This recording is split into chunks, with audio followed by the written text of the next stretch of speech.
That's I did it again. I did it again. No That loop, Mike. button. No loops.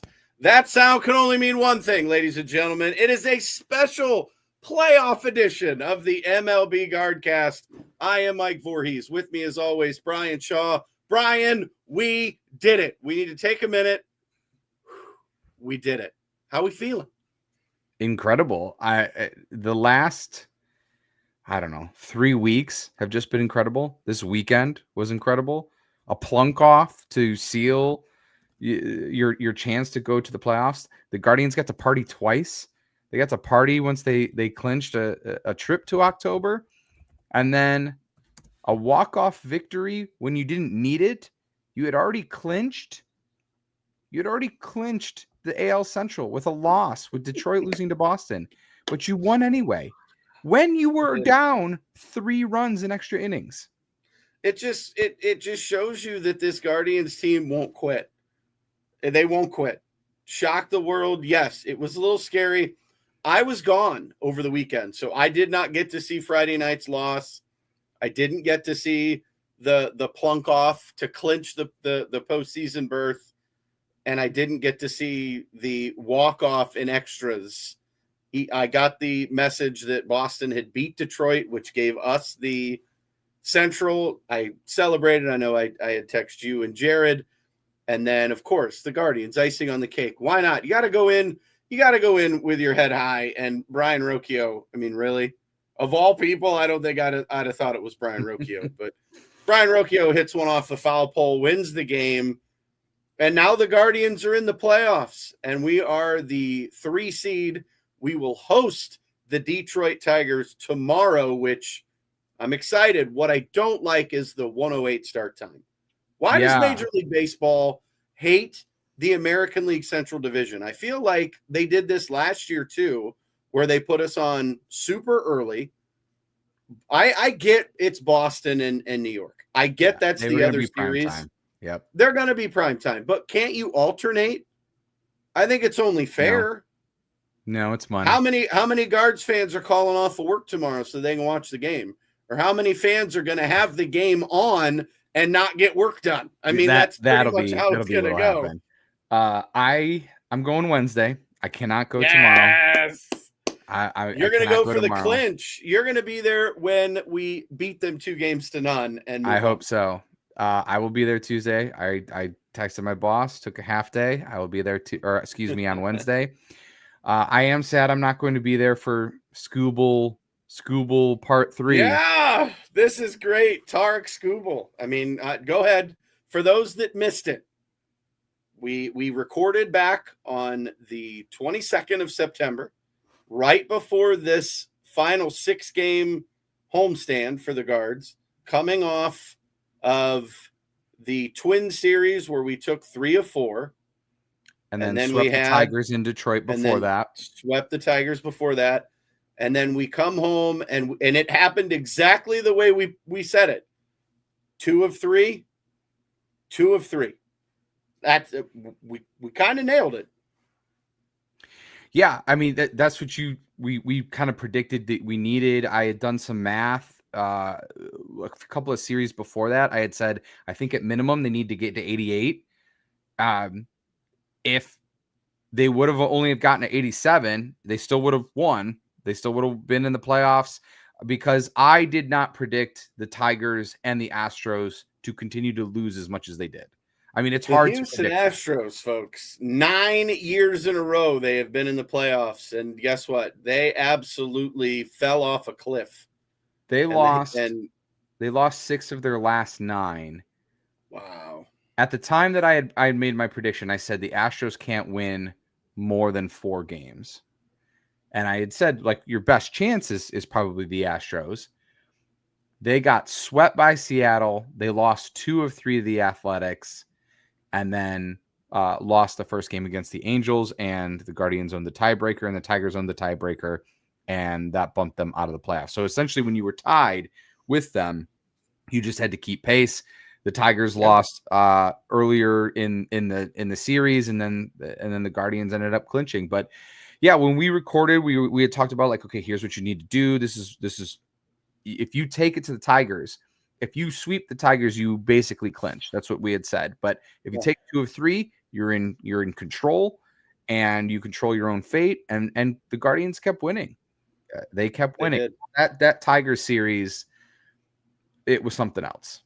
It was a very, really very good series. I mean, the games were great. Shout out to the fans. I mean, they packed that stadium those last 6 games. It was October. Playoff baseball atmosphere. I was there for the first and second game of the Tigers series. So both of the games that they won, I was there for it. Yeah, we lost the third one because you weren't there. Just telling you. Yeah, you seem to be the good luck charm going down the stretch here. At least right now, I will say that I loved the atmosphere in that game versus Scooball because of the rain delay and it being a little bit lousier that second game. I think that did hold the fans back a little bit. But when the Guardians rallied and ended up winning, the crowd really, really got into it. But just an incredible series. And I think the fans absolutely played a factor there. So to break it down to you from my perspective, Scooball was dealing. He was doing fine. He looks really good. I mean, they were starting to get his pitch count up a little bit, and there was a little bit of traffic here and there. Fans were getting on him, getting on Scooball, doing the Scooball chants. And right before it was the 6th inning, everything took off, right? So right before that 6th inning, up on the scoreboard, back in the ALDS last year of Game 5, is a replay of Lane Thomas hitting a grand slam off of Mr. Scooball. Tell me that didn't hit his head. It may have. So then Scooball comes out, and what was it? 5 hits that don't leave the infield. Right. 5 hits that don't leave the infield. Scooball does his best Ryan Pontbriand impression, hikes it through his legs. Snaps it over the first baseman's head. Yep. And the Guardians go from there. And then, unfortunately, Scooball beans David Fry right in the nose. Tough moment. You appreciate everything Scooball had done. His emotion, it clearly wasn't on purpose. Going to visit David Fry with Stephen Vogt, it's all fine and great. That's obviously Tarek's a good dude, but we're competing, and I'm gonna heckle. Right. Right, exactly. And the fans stayed on him, and then immediately after that was wild pitch, and the Guardians ended up winning that game, and it just a complete implosion by Scooball there. And so you take that game, you take the Flaherty game, you don't end up getting the sweep, but like I said, after that, you did control your own destiny, and you can't tell me that given we beat Scooball in Detroit, I mean, we got to past Scooball and then got to the bullpen in Detroit, beat Scooball here in the last series. And basically one of his last few pitches was beating David Fry in the nose. And all of those things, and the fans chanting his name, and the grand slam, and the last year's playoffs. You can't tell me that that's not all going to be a factor tomorrow. Oh, absolutely not. They're going to throw everything plus the kitchen sink at Tark Scooball. Now, for those that missed it, Brian said it. David Fry took a 99-mile-an-hour fastball. He was attempting to bunt, completely missed the ball with the bat, and the ball hit him square in the face. The picture's horrific.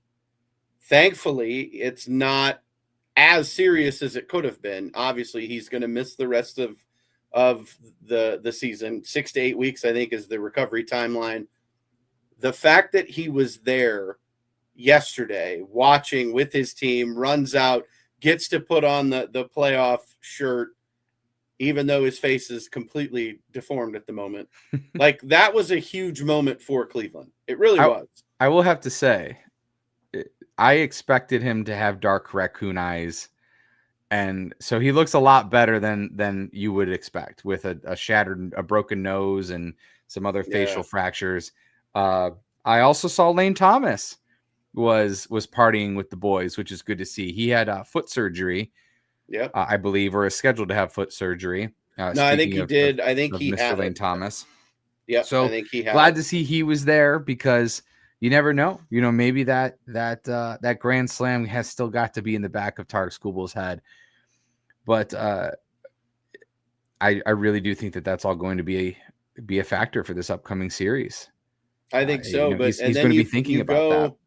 He will be, and that's the thing that's going to matter. We have to get to him, but that's tomorrow. Let's recap a little bit really quick. So we have the Rangers, right?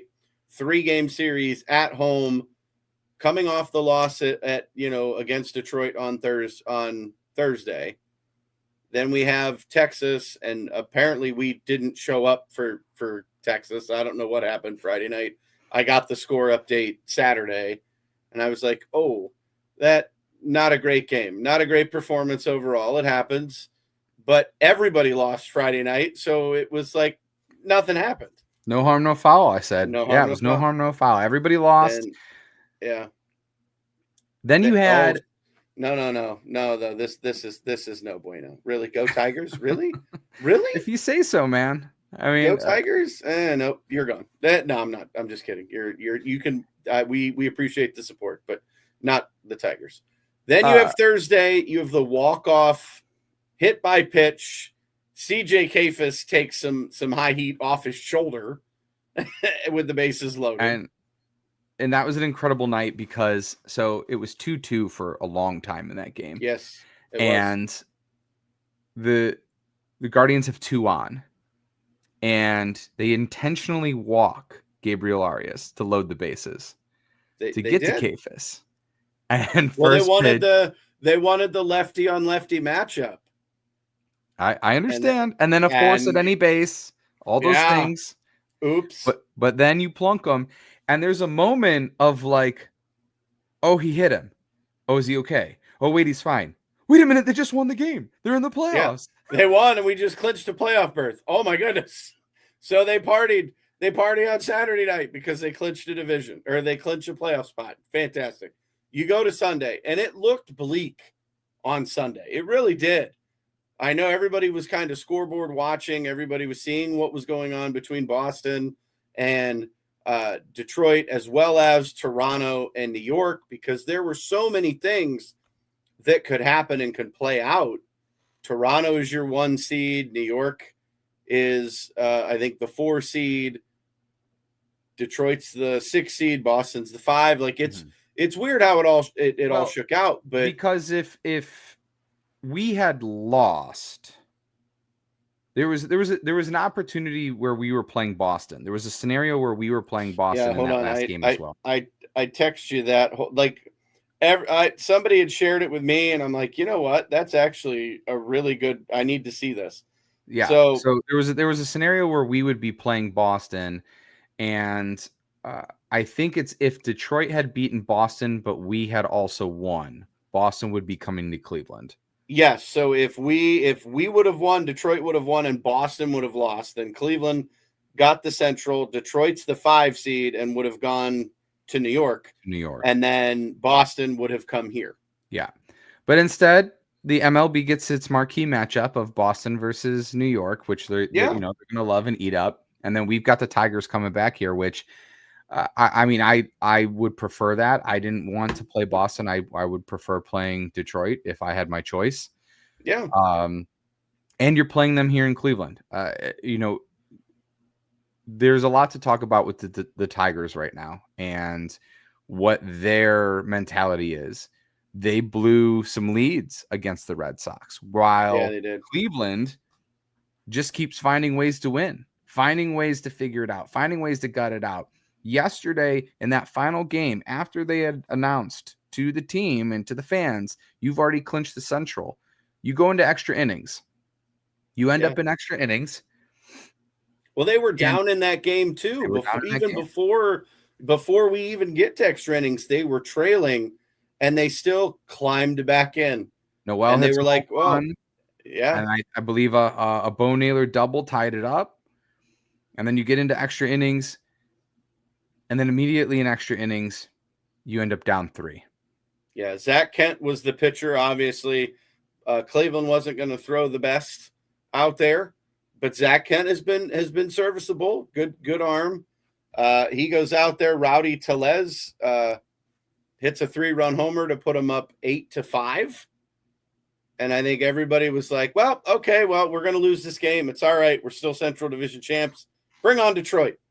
Well, the Guardians didn't get that memo in the bottom of the 10th. They didn't. It was Brian Rocchio with a walk-off 3-run homer off the foul pole. But who was it that tied it or that gave us the first run? I think it was Quan. I think Quan singled, and I forget who the ghost runner was. Honestly, there's been so much blur, and so much has happened over the past weekend that I do forget how that first run was scored. Okay. I remember telling my wife about it, like, oh, there's a chance. I think Petey scored. You know Petey what? Now you're gonna make me go. You're gonna make me find it because I want to know. Petey walked, or he at least walked. Something happened with Petey Halpin getting on. We're gonna go here. Bottom 10. So Bo Naylor doubled, scoring George Valera, who was the ghost runner. So Valera scores, and then Halpin was on base. I don't know if Halpin pinch ran. Okay, Petey walked, but yeah, and then Rocchio hits the home run. So there you go. I mean, it was a storybook ending. Storybook ending for the Guardians. It basically puts the exclamation point on the season when everybody wrote them off. Everybody thought this team was dead, buried, and just throw them out to the pasture because they're done. They blame the owner, they blame the manager, they blame everybody. I wanna cover that for a moment because I kind of have a timeline of all the things, of all the times. This is great. These are all the times that if you go through Guardians Twitter, if you go back through radio shows and topics, all the times. All I have to say is they better have the Wild thing throw at least one pitch. You know what? That would be fun. If Charlie Sheen is available, do you realize what that would do to the city of Cleveland?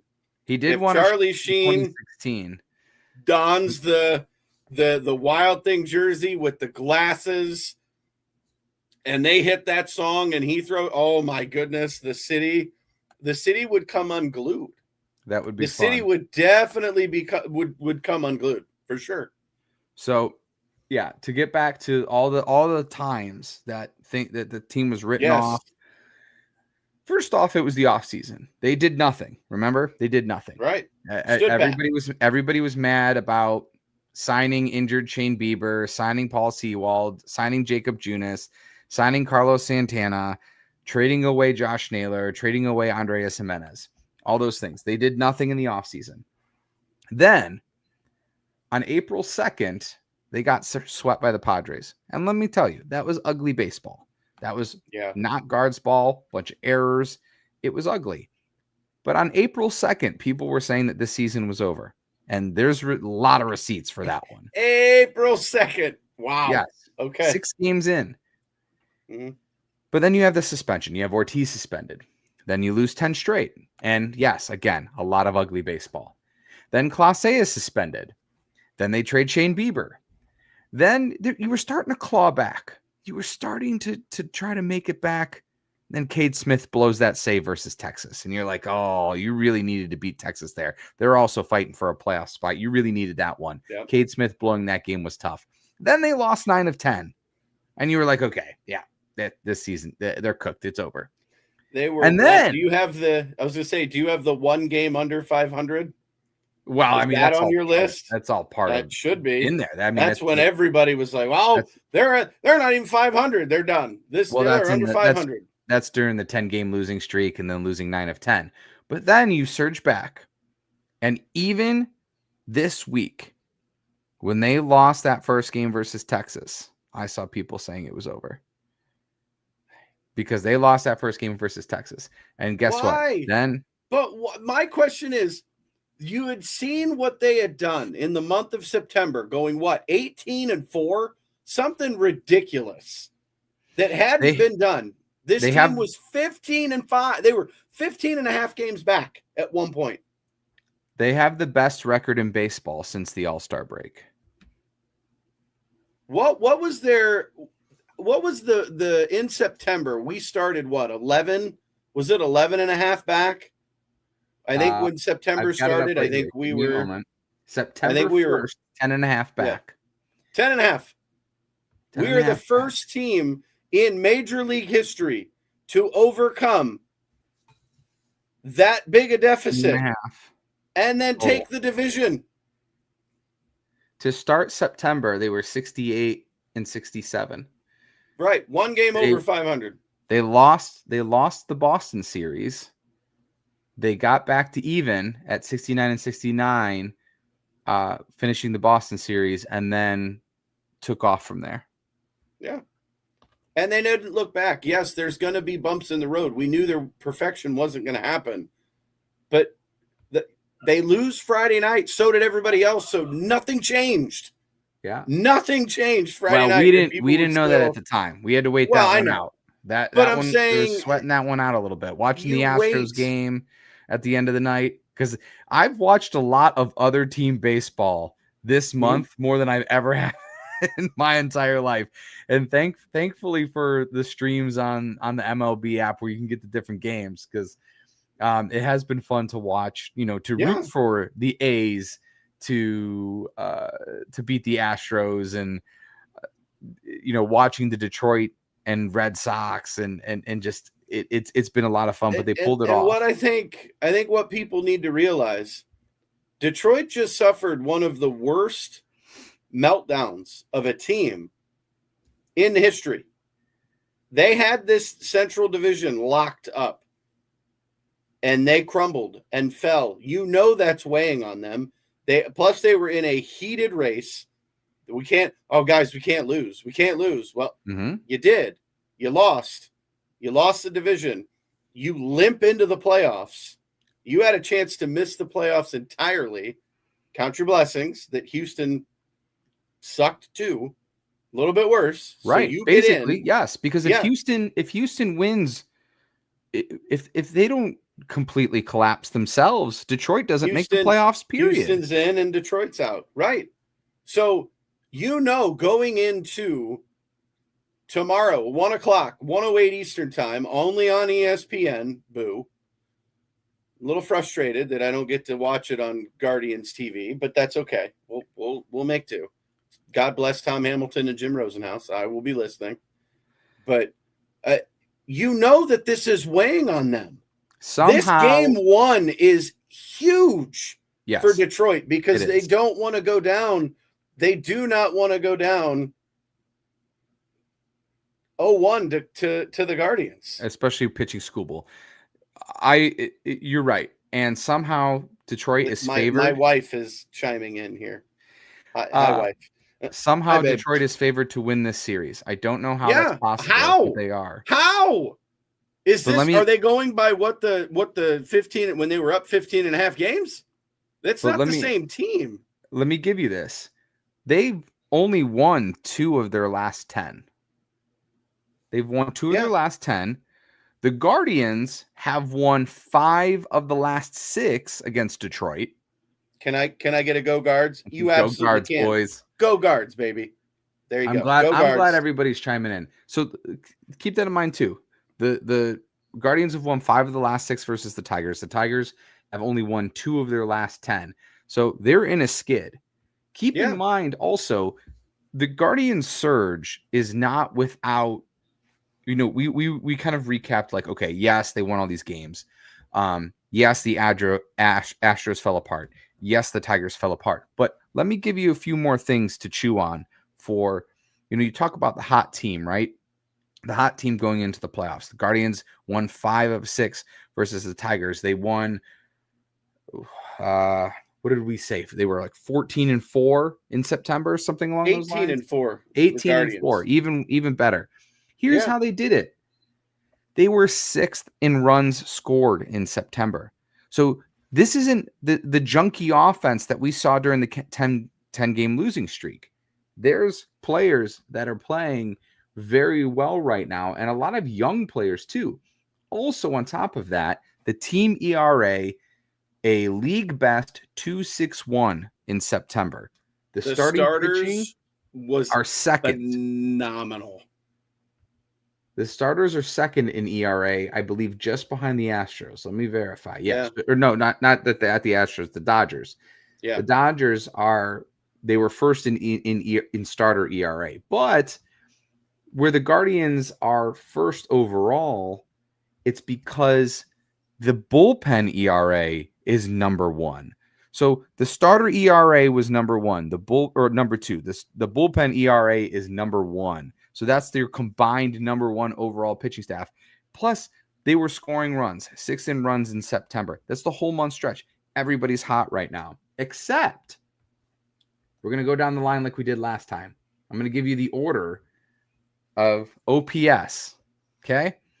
OPS order of the month of September. We had 7 that were really high from what I saw on X. We had 7 players that had a very good month of September. You have Jose Ramirez leading the group at an 889 OPS. I also sorted this. I took out 2 players who George Valera, or not George Valera, Jonathan Rodriguez and Petey Halpin aren't a part of this. They would also be a part of the list, but they had less than 10 plate appearances. So they don't really count. CJ Kafis, an 888 OPS in September. Man. Bo Naylor, 872 OPS in September. He's number 3. Number 4, believe it or not, Austin Hedges, an 820 OPS in September. Dude's raking right now. His batting average might be $150, but he's raking right now. David Fry, 759 OPS. Unfortunately, he's not going to be available. Nope. John Kenzie Noel coming on strong in September, a 750 OPS. He's 6th.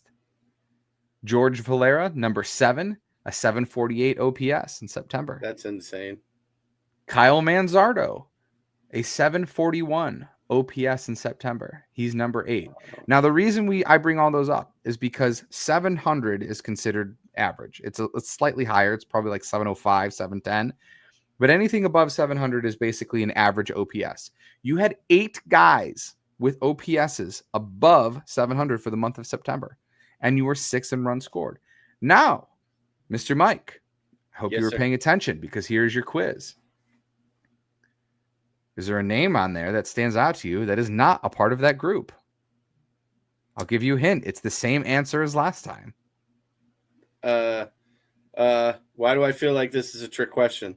It's not a trick question. Gabriel Arias' name was not listed. He was at all. Correct, but he wasn't the one that like really stood out to us. But you're right. Gabriel Arias was not a part of that.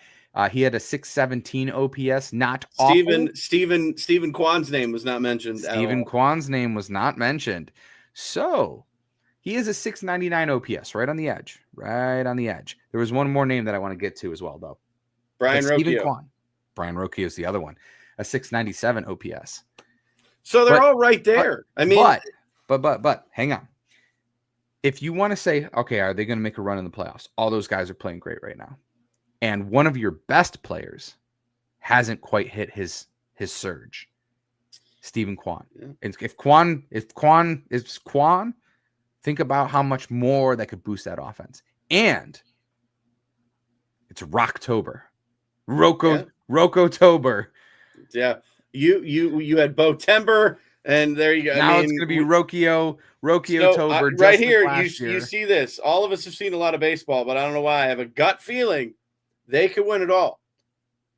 I got to admit, somebody said it at the beginning of the year. I won't say who. Somebody said World Series. I'm not going to say who. It's one of the two of us. I'm not going to say. It would be wild. But did we start to see Hedges did win a World Series with the Rangers because it wasn't his offense.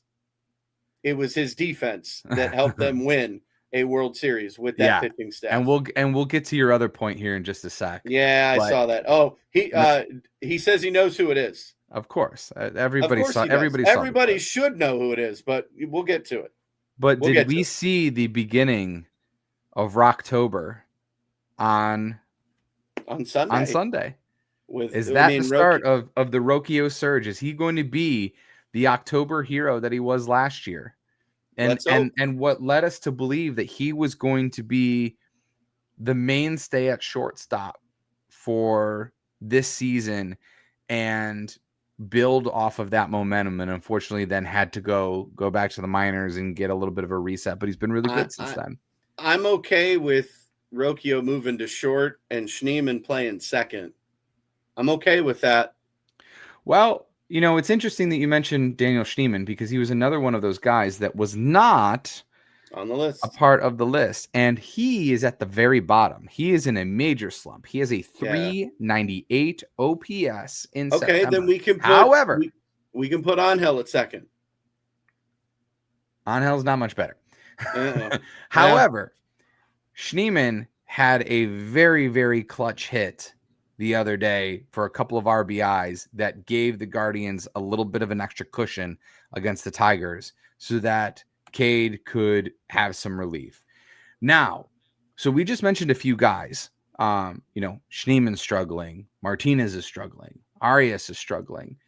And as Mr. Derpy Entertainment pointed out, there is a report that DeLauder and Dom Nunez are currently part of the taxi squad. So they're traveling with the team. They haven't been added to the postseason roster yet, but they could be. They could be. The Guardians postseason roster will be announced tomorrow morning. I've heard roughly 11 o'clock is the slate. So, Brian, really quick, who's on our playoff roster in your opinion? Well, so you know, you're somebody says do not move Brian Rocchio from second base. Not right now. I agree. Not right now. No, you can't. Right now. Not maybe right next now. season. You can't. Yeah. Maybe next season, because you're gonna have Travis Bazzana eventually, but that's not a topic. So 26 make the postseason roster, not 28. So we have to cut back. Two have to go. So I'd say right away, my thought is that, okay, of the current 28, Zach Kent probably doesn't make the roster. And probably not Petey. But I brought up a very valid point with Petey. He is fast. He's got speed. And he could play a pinch runner type role. I think Petey Halpin makes the team. Now, I was going to say, well, he doesn't make the team because he barely has any major league experience. But we're thinking about adding a player who would be making his major league debut potentially against Tarek Skubal. Yeah, we're talking about Chase DeLauder. I mean, I think here's what I'm going to say about that. I don't think he's playing. I think he's on the taxi squad in case of an injury or in case of an emergency. Isn't that what the taxi squad is for? It is. Here's George Valera is here. Kafis is here. You've got John Kenzie Noel. You've got Jonathan Rodriguez. You've got some people here. So I think the taxi squad. Somebody says keep Petey. Yeah. Logan is off. I agree. Logan Allen just pitched. He would be out. That's what I was going to get at. What Ryan is kind of inferring here. Just because the max is 13 pitchers doesn't mean you need 13 pitchers, because the setup right now is going to be Gavin, Bybee, Ciccone, and you've been going a 6-man rotation. So do you need Logan Allen on the roster for the wild card series? He could be re-added for the ALDS if they make it to the Parker Messick. Yes. Do you need those guys on the roster? And are you potentially adding more position players and running with, say, 11 pitchers? So is there even anybody that doesn't make the roster? Does Chase DeLauder make the playoff roster just basically because you're going to keep Parker Messick stretched out and you don't want to pitch him in a bullpen role? I mean, Joey Cantillo. There's going to be some decisions.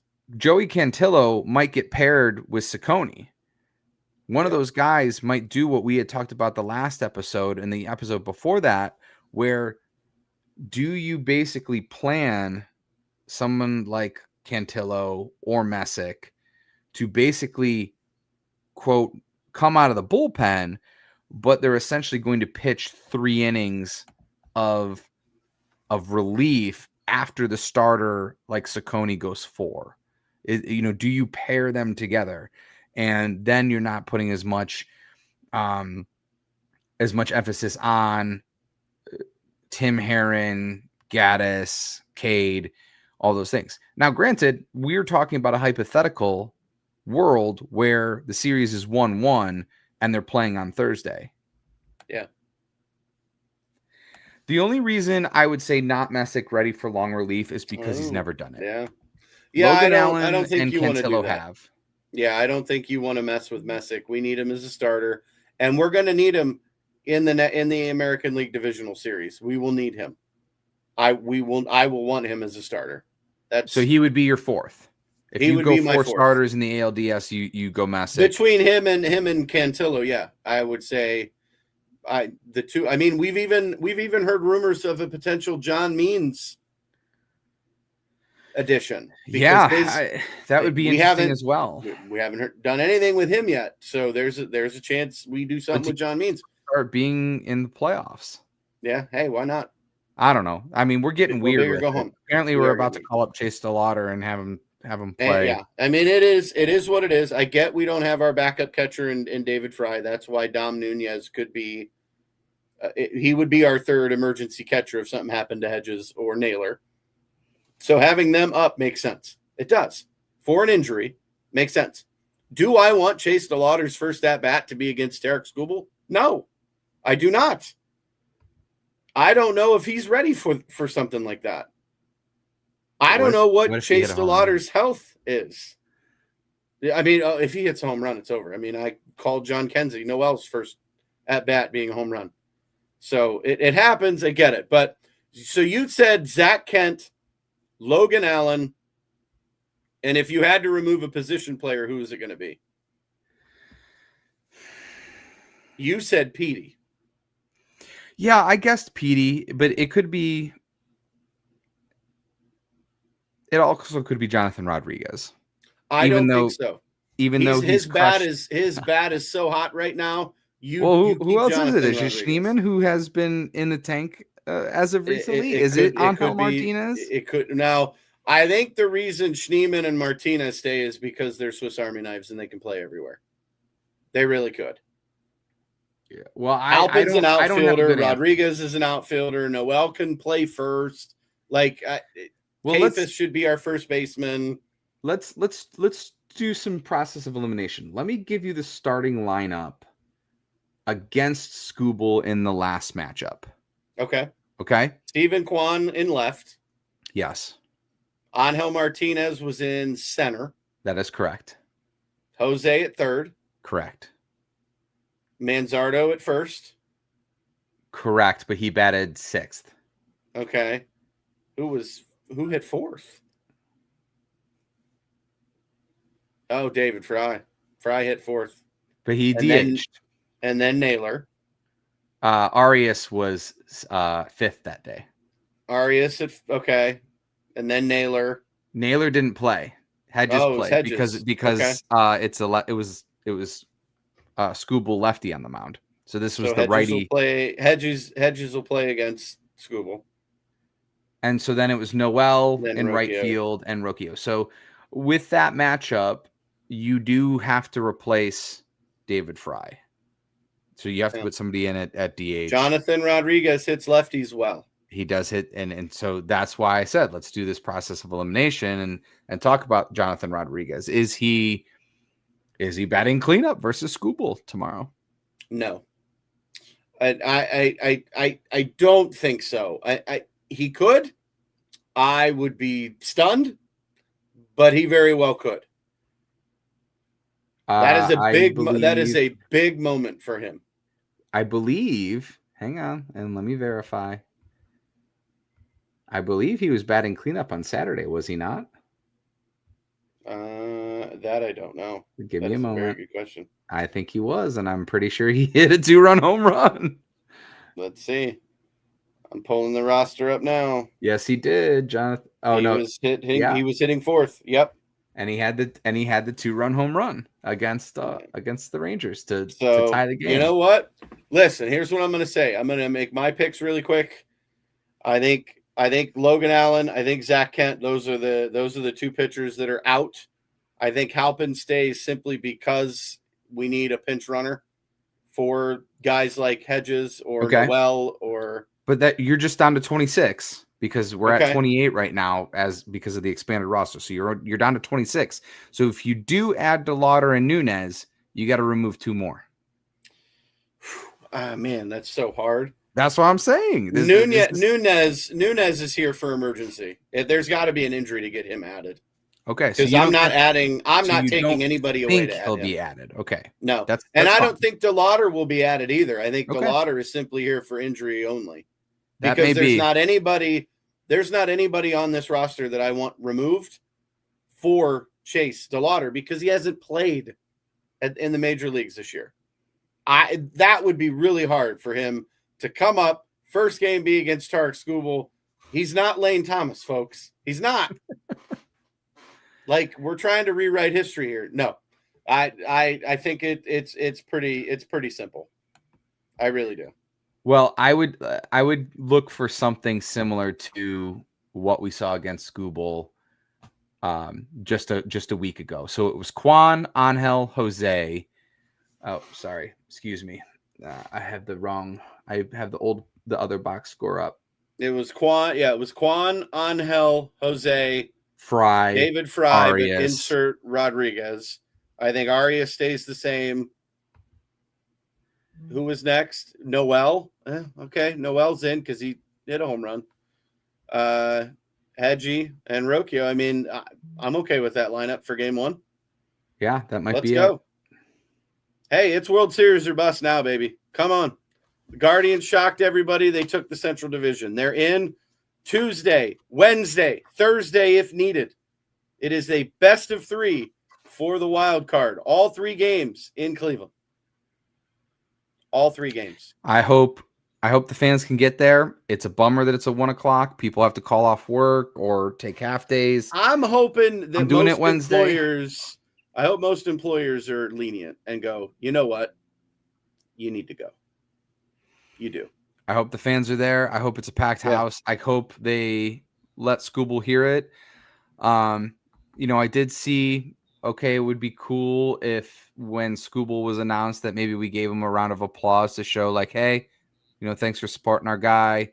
Thanks for doing the nice thing. But then after that, it's gloves off. Listen, you cheer for him when he's announced, right? You show that respect. However, the moment that man gets ready to throw the first pitch, you heckle him like you've never heckled him before. You let him have it because now the gloves are off. We're at war. When the game's over, we can go back to saying how much of a nice guy he is, and I think it's awesome. Hats off to you for going to the hospital to check on David Fry with Stephen Vogt. I think that's phenomenal. That shows that you're a human being and that you care. But when you're pitching against us, I can't like you. I have one more point I want to make before we wrap up here. Yes. Do you recall how Clase was pitching after he hit Jonathan India in the head? Not well. He was afraid to throw inside. To righties specifically. Yes, he was very, very afraid to throw inside. Will we see something like that out of Skubal? Will he be afraid to throw inside? I mean, when you hit somebody at 99 miles an hour, it changes. It changes you. He didn't mean to do it. He flat out said it. I didn't mean to do it. Pitch got away. I thought he was going to bunt it. I mean, even if you tell yourself you're not afraid, are you thinking you got that voice in the back of your head going, what happened to David Fry? Yeah. What happened to David Fry? I don't want to do this. I don't want to hit another person. I can't. What if that's Jose Ramirez? What if it's John Kenzie Noel? John Kenzie Noel's a big man. I would say this. I would, if I was the hitting coach, I would very much be watching the righty hitters and if Skubal was staying outside on them? Yeah. Is he That's going to something be to watch. is everything going to be middle and outside and he stays away from the inside of the plate? I think that will be really interesting to watch. And if that's the case, then you got to go Oppo to right field. Yep. And I mean, it could be a strategy. It could be something that you look for, and I'll be really interested. Like little intricacies there. Watch the right-handed hitters. Is Skubal staying on the outside of the plate? I think that really could be a factor. Not Tomorrow, the fans and the chanting and the Tigers slide, and that they've lost 5 of the last 6 versus the Guardians. All these wonderful storylines. All come to a head tomorrow. It's how's national media going to play it? It's all on ESPN Tuesday, Wednesday, Thursday, if needed. 1:08 Eastern time. Gavin Williams versus Tarek Skubal for game 1. To be determined versus Tanner Bybee for game 2.